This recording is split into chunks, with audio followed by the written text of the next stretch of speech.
오늘 가슴 아픈 소식이 있습니다.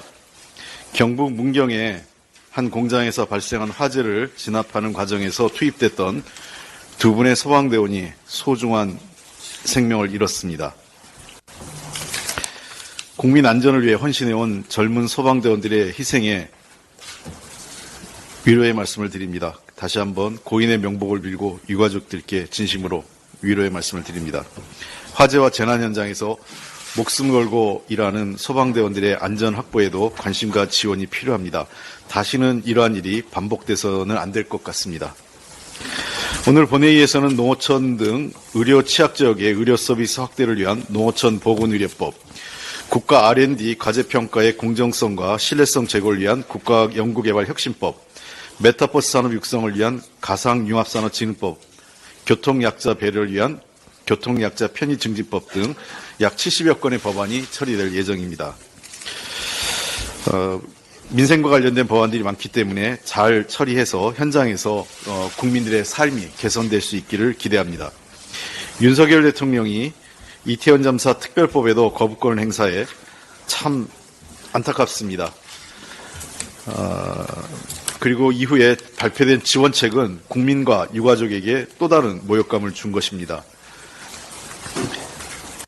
진상규명이 이루어지지 않았기 때문에 이번 이태원 특별법의 핵심은 특조위 활동을 통해 내용을 밝혀야 되는 것이 핵심입니다. 그런데 이를 기피하는 것은 잘못된 것입니다.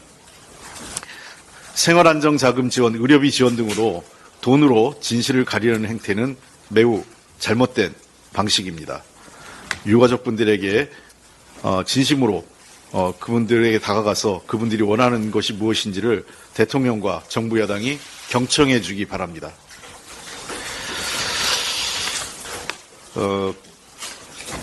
검찰이 국민의힘과 결탁해 민주당 인사들과 비판적 언론인들에 대한 고발을 사주한 사건의 피고인인 손준성 검사에 대한 법원이 징역 1년의 실형을 선고했습니다. 매우 중요하고 의미 있는 판결입니다.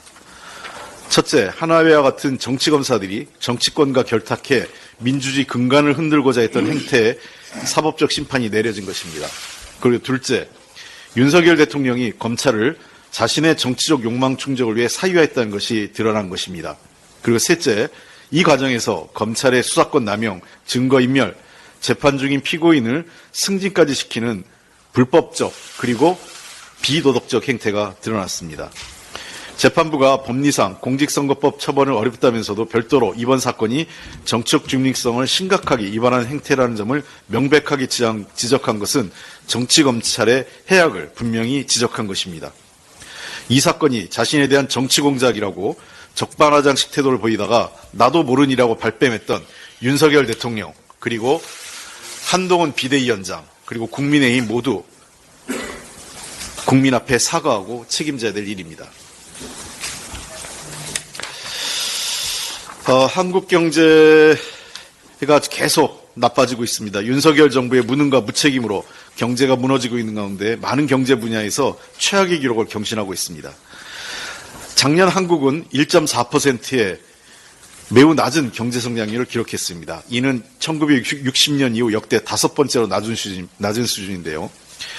그러나 과거의 경제 성장률이 낮았던 경우에는 오일 쇼크, IMF 경제위기, 금융위기, 코로나 등 아주 특별한 사건들이 있었습니다만 이런 것도 없는 상태에서 이렇게 낮은 성장률을 기록한 것은 매우 이례적입니다. 우리보다 경제 규모가 큰 미국, 일본보다도 성장률이 낮습니다.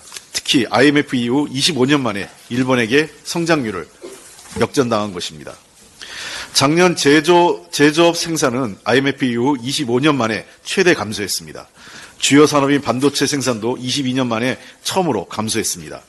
소매 판매도 1.4% 줄어들어서 2003년 이후 최대 감소를 기록했고 설비 투자는 4년 만에 최대 감소했습니다. 정부의 경제정책 실패, 그리고 묻지마식 감세, 또 재정운영 실패로 작년 한 해 56조 4천억 원의 세수 결손이 발생했습니다. 이는 대한민국 역사상 역대 최대의 결손액입니다. 자영업자 폐업, 노인 파산, 법인 파산 등 분야와 세대를 가리지 않고 모든 영역에서 역대 최악의 성적표로 경제와 민생이 악화됐습니다. 이는 정부의 독선과 오만의 정책 기조, 문제 해결 의지도 능력도 없는 무능함, 그리고 문제를 악화시키는 검찰식 관치와 팔비틀기로 대한민국 경제에 최악의 기록을 세우는 것입니다. 윤석열 대통령은 하는 일마다 경제와 민생에 도움보다는 더 마이너스만 하고 있는 것입니다. 민주당은 고금리, 고물가, 고유가 등에 대한 적극적인 대처, 서민과 중산층을 위한 실질적인 민생 대책 실행, 공급망 등 구조적 변화에 능동적인 대응, 그리고 적극적인 재정 운영 등 경제정책 기조 변화를 지속해서 강조해왔습니다. 객관적 지표가 대한민국 역사의 최악으로 남을 경제 성적을 보여주고 있는데도 정부는 반성과 개선 노력을 보이지 않고 자신들의 잘못된 정책을 고집하고 있습니다. 지금이라도 잘못된 정책 기조를 전환해서 더 큰 위기가 오기 전에 해야 할 일을 하고 대비해야 될 것입니다. 이상입니다.